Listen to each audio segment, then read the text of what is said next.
of day number 1 here of the PMGC Global Finals. Taking it to Airgale, and as I look here at my screen, we can see a beautiful flight path right here, pretty much right down the center of Airgale. It's bang on, going from north down on the southwest side, ending up on Stalbar on the northeast. It's going to be easy for A1 to get the Severny, 4 AM to Yasnaya. We'll see Navi go to North George, all good in the hood. But what I do find interesting is that it's an early drop by footballers to go on the western side of the map. They don't normally go there.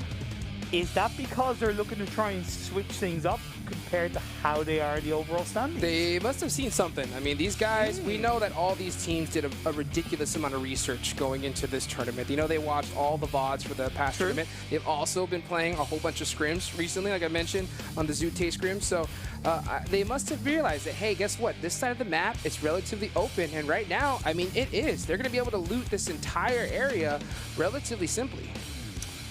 Being able to adapt is so important across all these games from one day to another. It is absolutely vital. When you look at teams around them, they do have plenty of space, like you mentioned, but the current leaders of the pack, Class Digital Athletics, are down to the southeast of them. Phase 1 has popped up, and it's a bit of a tricky Phase 1 compared to the playing path, because although the playing path was relatively kind of central, that Phase 1 is on the southeast. Yeah, I got a nice little east side circle here. So all these teams going to have to get a little bit of a move on it. We saw that beautiful graphic there on the right-hand side of the top 5 fraggers. And, you know, the #1 team right now, Class Digital Athletics, Silas, #1 right now in kills. So this guy has been performing really well. When I got to talk to him, out of all the members, I ain't going to lie, he was the most serious of the whole group. I mean, he was just kind of like really like, yo, this is my answer, and that's it. And guess what? I mean, he's playing seriously, but oh goodness, Konina Power, what is it? I get a little bit of deja vu here? Yeah, I mean, what is going on? They're getting caught out, just unfortunately not having that. Oh, and he gets run over by the buggy. Frozen, punished once again. Hello, darkness, my old friend. But just as we see one player being taken out, Joker, along with the rest of the Brosayers crew, comes in and takes out a member of Nova Esports. I mean, man, these people are just getting knocked out left and right here. So unfortunate drops here at the start of this last match on the side of Konina Power and Nova XQF. They're going to have to deal with a 3-man for the rest of the game here. We'll see how they're going to make some adjustments to that right there. And look, great adaptation by Brooksayers, working as a team in that area as well. And that's where sometimes it is a little more important. We've seen 2 examples of dropping as a full squad or as a 2-2, let's say, compared to dropping as a 1-1-1 split or a 3-1 split.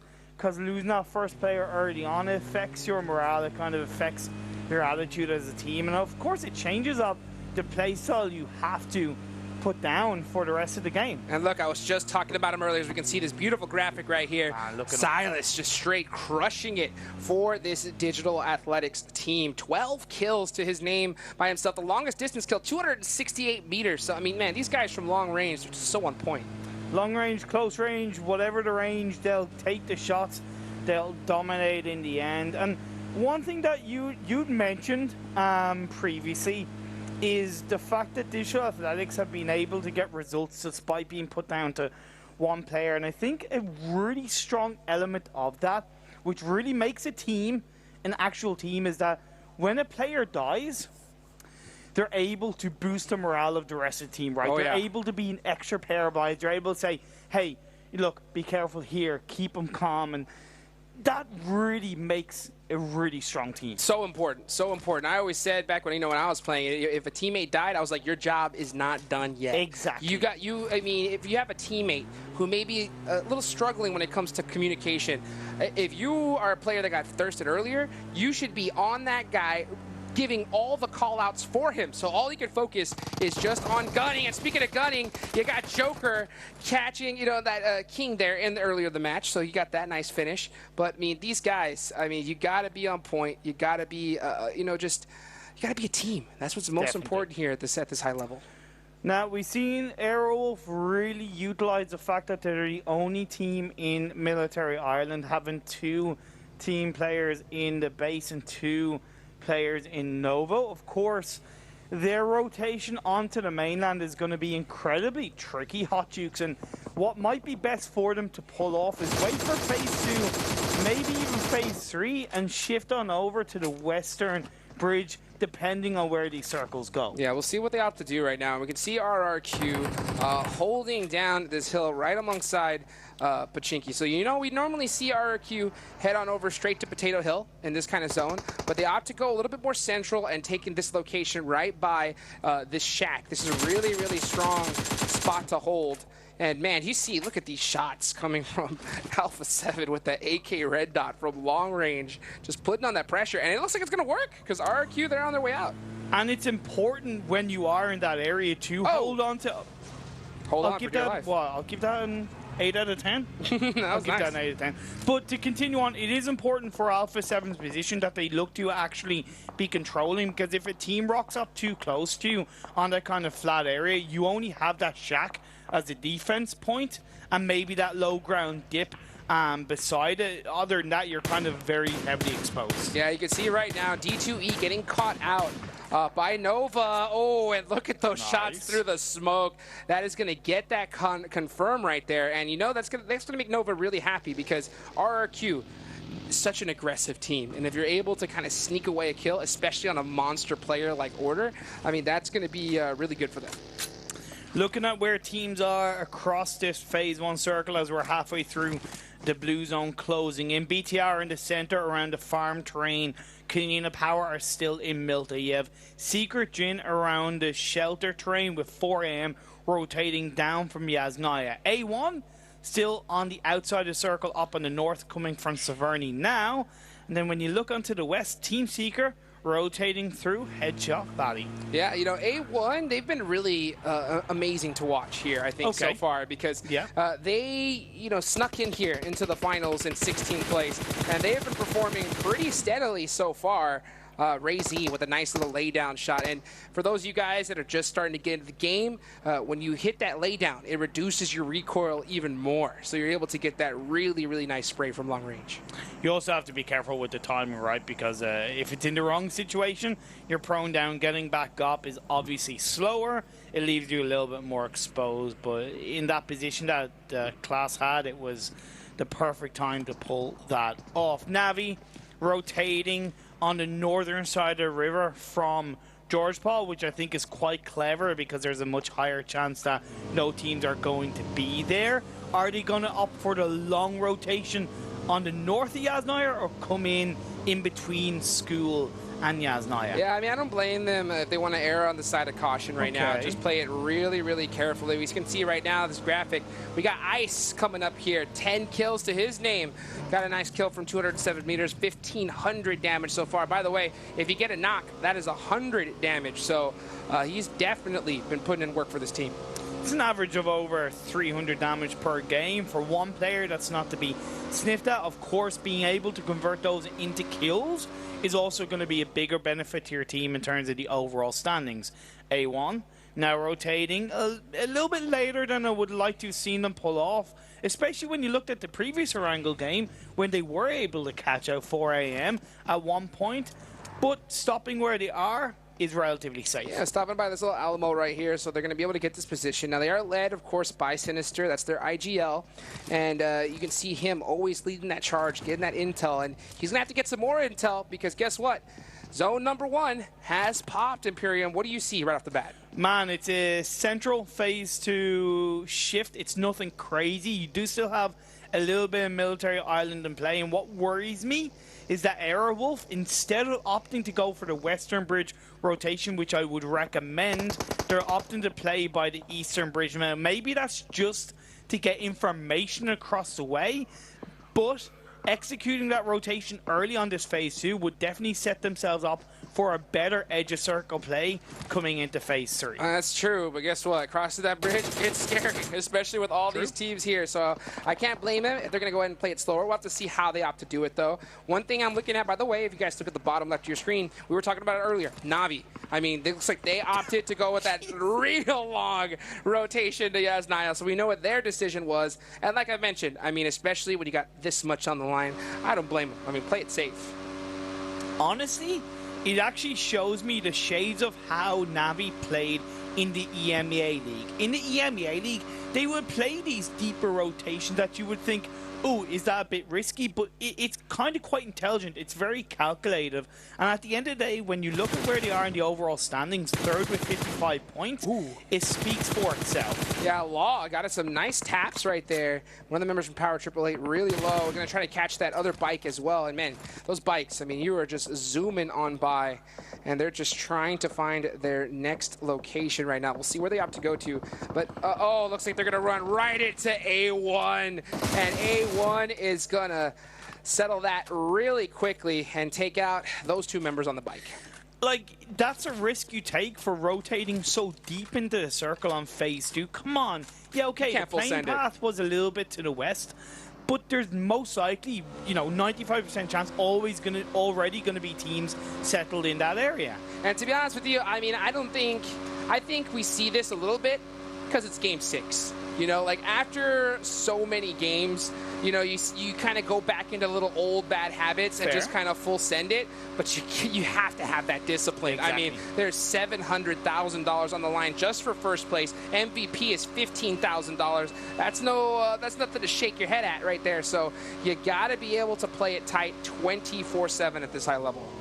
Airwolf have been able to make their way across the Eastern Bridge relatively untouched. I think part of that is because there's so many teams clustered in the center of this phase 2 from Milta all across the farm to shelter, so they're kind of not really focusing on, you know, camping the bridge, and that's fair play. Credit to Airwolf for recognizing that. I mean, that's so clutch. I mean, the fact that they're able to get across this bridge this early on is just straight huge for them. They did not want to get stuck on the other side of that. So they're going to be in a pretty darn good position. Zone number 2, it's about to pop on over, and we're going to find out right now where all these squads are going to have to start heading to.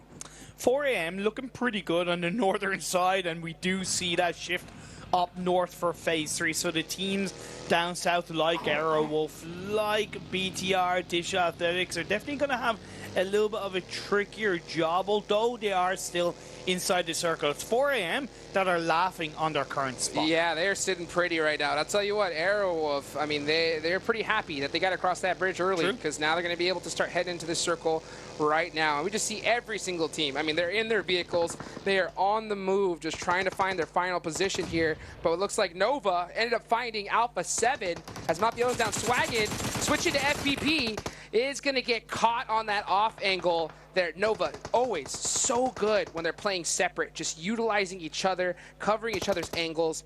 I mean, when they are set up like this, they're still so deadly.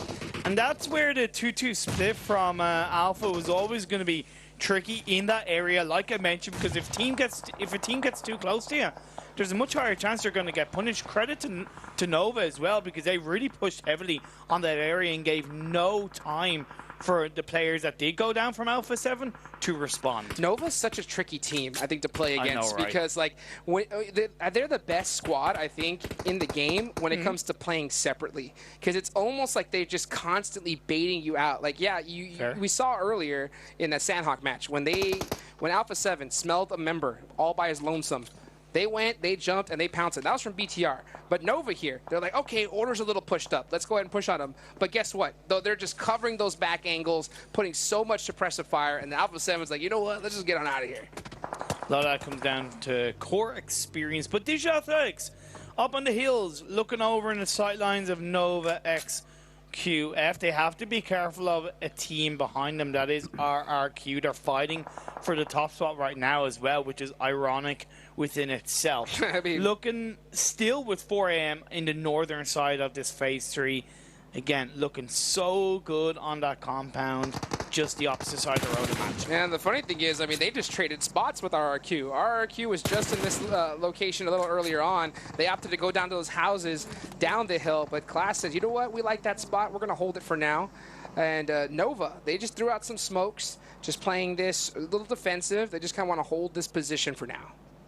A1 kept on top of the hills of the logging area overlooking shelter.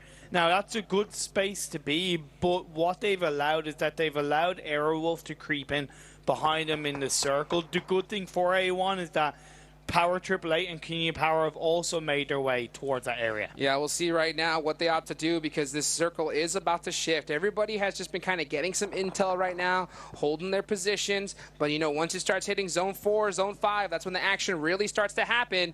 And as you can see here, nice central shift in zone. So it is dead center, and 4 a.m. Navi sitting pretty. Yeah, but Navi right now are 2-2, and I would recommend that they look to join up as a 3-1, because you're going to have teams breaching in that area, and I find it very hard to believe that they'll hold on to that one area as a two-man team. I agree. 3-1 right now would be definitely advantageous. You got to start standing up and just playing keep away. You don't want any team to push up on you for free. We'll see how the rest of the squads decide to push up into this zone, as Airwolf, they are on that southeastern edge of this zone. So you start seeing them throw out those smokes, trying to figure out a way into this next position. So many teams gatekeeping them, though. I think this is the calm before the storm a little bit. We still have 16 teams, 56 players alive. As you mentioned, That's insane. Last circle shift was quite central, so it's nothing really super crazy. It's when we get into the blue zone closing at the very end of this phase and teams are maybe hovering on the edge, that's when it becomes harder. Yeah, I mean, this is a really interesting zone right here, right beside shelter. You still got a few couple spots I see on the map still available. The OP dip is still open. It's going to be interesting to see where these teams ought to line up, but they're so good, especially at getting all those vehicles, you know, being able to set up cover pretty much anywhere. And Bigatron, I mean, they have a lot on the line right now. They got to play this real carefully. That was a nice knock there from Airwolf. That was real nice knock from Airwolf onto Kenya Power on the eastern side of the circle. Oh, look at that pressure come out. Dante, the main fragger from A1, laying it down right now onto AR. They're getting just pinched from so many teams. I think it's just Spav, left for the team. He's going to have to try and get over there and get those reses going. Yeah, you can see him just throwing out all the smokes. Oh, hitting the vehicle. That's not exactly where he wanted to throw it, but it looks like it is going to work out for now. And here's the thing, the position that A1 hold on to is where two of the players in Navi were consumed, so that joining together by Navi has benefited both them and also A1. Yeah, holding these shelter spots are always so strong, because you can always go down the stairs, get those reses, and it looks like that's exactly what they're going to be doing right here. Dante is really pushed up. It's going to be up to him to really put that suppressive fire, but you got 4 a.m. as well on the other side. Zeus, they're just trying to get right in the edge of that circle. Yeah, they're going to go ahead and drop right there, throw out those smokes, and just hold it for now. Then we do see on the kill feed, Nova are taking a fight against the pro players. Digital Athletics are also around the area, so we'll have to see how that does pan out. As Joker is knocked down, Leon is on the backside, but that sniper tower is helping Nova stopping of getting third party by Digital Athletics for now. They're holding it down. They're holding it down right there. Vehicle explosion from Ray Z from Class Digital Athletics. That's going to pop on an order, and they're pushing this. And they're coming in hard. Oh, not able to get those shots onto Jimmy. He is spotting it, though. I mean, that's the thing, is that you got so many angles when you're on the outside. If you're Jimmy, you can only peek those two windows. Ray Z realizes that, and he's got his eyes locked on that location. Thing is, do they know that Leon is there? That is the question. Two players of Class are actually wrapping around to flank on the underside. Leon is going to be spotted out. That's a nice push. Great play by Class Digital Athletics. Beautiful execution right there. They're going to go ahead and get those really nice off angles. They're pushing together as a duo right now and just surrounding this entire area. And then here comes Ray Z. Oh, what a shot right there. Shutting down Jimmy, and there goes Nova, XQF in 15th. That is the current leaders of the PMGC finals, and it speaks for itself. Sealam all the way was actually in the circle, not doing anything, holding onto a core position. So that was a three-man push from Class. And that was against Nova XQF. I mean, one of the most popular teams in PUBG Mobile. I mean, these guys are doing it with some swagger, with style here in the PMGC. Love to see that from this team. We'll see how they end up doing as the rest of the match ensues here. Konita Power, they're holding down the Wizard Tower. You got Secret Jin, hold down those buildings. Zeus just full sending it, trying to do anything they can. It's the last match. They want to survive, but they are just having this full send it, and they are getting beat up by all these teams gatekeeping them.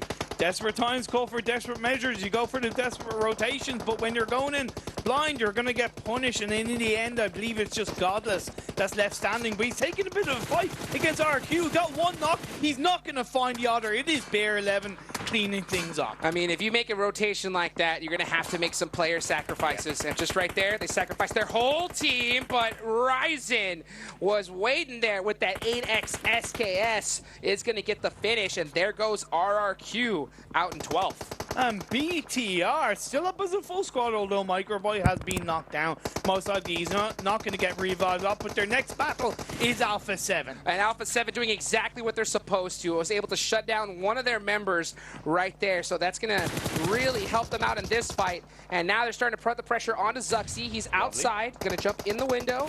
Oh, getting nice pre-fire there from Senatex. Now switching to the DP, and he's going to catch him slipping. Last remaining member, here he comes. Senatex, and that's it, done. So Bigatron taken out as well. But why was he going in late? He actually should have gone past Alpha 7 because he wasn't going to be able to do anything, but it is what it is. It does what it does, and Alpha A1 are going up against Navi. Yeah, we'll see right now how they're going to opt to play it right now. Navi is starting to throw them smokes, trying to go ahead and hold on. They do have this edge of this circle, so they want to hold this position, buying some time right now. Anything they could possibly do to get these resets. You can see there, Maddox throwing, I believe, a nade on a Sinister. It's going to be a little bit short. That vehicle is blown up, so he doesn't have to worry about that. That is their IGL. You know, he's giving those calls out to his main fragger. He's knocked and finished, so now it's all up to Dante, the thumbs player from A1, to hold on for his squad. You got third partying from Alpha 7. You could even have third partying from Team Secret Jin. And all the while, in the center of the circle is the last player of Power AAA Corp I with Class still up as a full squad on the West. You know, all eyes are on him. Oh, Salim, please. Oh, Car 98, 8X at the end. Oh, that's a dream, baby. Get those. You're going to try to, but nope, switches to the M4. Going to try to figure it out. He's trying to blow up that vehicle. Yeah, it doesn't want it to injure him just in case, so he's going to get that right there. He does have Razy and Silas up on top, but this is a really steep slope right now. It's really hard to peek from the top of that mountain. You're going to give away your position. I mean, look at that dossier on the top left. It is getting blown up, shredded right now. As 4 angry men, they're pissed, and they're trying to get into this circle. But here's the thing, at the end of the day, as easier as it is for 4 angry men to play off that hill compared to Class are in the circle, 4 AM are not there for checkmate to Class. That's true. That's true. I mean, Class Digital Athletics got to give them the edge, I think, in this position, especially with the zone shifting on over to their side as well. You can see Senatexa there with that DP. A lot of these players, I mean, they love that DP here at the end, just lasering, trying to put more pressure onto these squads. Here comes Navi.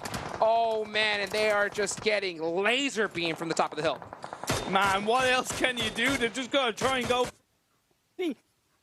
take the engagement onto Class. I'll tell you why. It's because it's 4 angry men. That's why. I mean, when it comes to them, they are so good at being able to press in these situations. I mean, they live on the edge of the circle, pushing into these kind of spots. So, you know, right now, still full laid down and just trying to sneak in. I think what helped 4 angry men is that there's less teams on the eastern side of the circle. That's going to give him a lot of breathing room right now. Look at this. Oh, boy. We saw him do some magic early on. Can he get this repeat? He has to be in this 1v1. He's going to throw a nade. Oh, a little too far. Is he going to get the spot? Scorpy laid down. Oh, the Uzi. Just too strong. Oh, boy. This guy's got ice water in his veins. Always able to hit those clutch shots. And now he's got this whole side to himself. But look at Alpha 7, they stay quiet, and they could come in as Class of 4 angry men start the fight. Oh, and look at this. I mean, Old Boy as well. I mean, this is just an insane battle to finish things off here. Sidhay's going to get those 2 points right there, and there's Old Boy spotting him. Get some nice pieces. Oh, he's 1 HP. Can he get the final one? But is made it out, and that is going to be Na'Vi eliminated in 4th. Huge clutch shots from 4 Angry Men, and still whole squad alive. 4 Angry Men started the day with the chicken dinner. Are they going to end the day with the chicken dinner, or can Alpha 7 claim the top spot? We'll see. I mean, they got the whole squad. All 4 Angry Men are up right now. But guess what? Alpha 7, they got Papa Blue to their side, and that is going to be huge right now. Let's see how they utilize it, because 4 Angry Men have to run on the open, but they got to take out Silas first, and that is going to be it. That's going to be a huge break for them. So now, last 2 teams remaining here in the final day of the PMGC finals. I know it's a 2v4, but honestly, this is Alpha 7's game, because they have the low ground, they have the circle. In my eyes, this is theirs to lose. Well, guess what? I mean, it is Alpha 7's game, but it is also 4 Angry Men's game, because we just saw them push from outside of circle. They're so good at doing this, and you can just see them creeping up little by little. I love these offensive smokes. That is going to block their sight lines, and they're hitting already some insane shots. Alpha 7 is feeling the pressure. And I love the fact that 4 Angry Men, when they throw the smokes, they're not staying quiet. They're actually using those smokes to then peek to the side and get those shots off to suppress Alpha 7. I guarantee you, one bad smoke from 4 Angry Men on themselves could almost kill that entire team. But that's such good discipline. They're working so well together. Alpha 7's throwing all the utility they have to kind of stop the pressure right now. But look at these guys. I mean, 4 Angry Men just creeping up so slowly on them. Oh, Saki with the Groza. Oh, and he gets him. Look at that. The Groza showing up here in the end game. They realize there's only 1 player left, and that is going to be it. Hasaki finishing it strong. 4 Angry Men win the first chicken dinner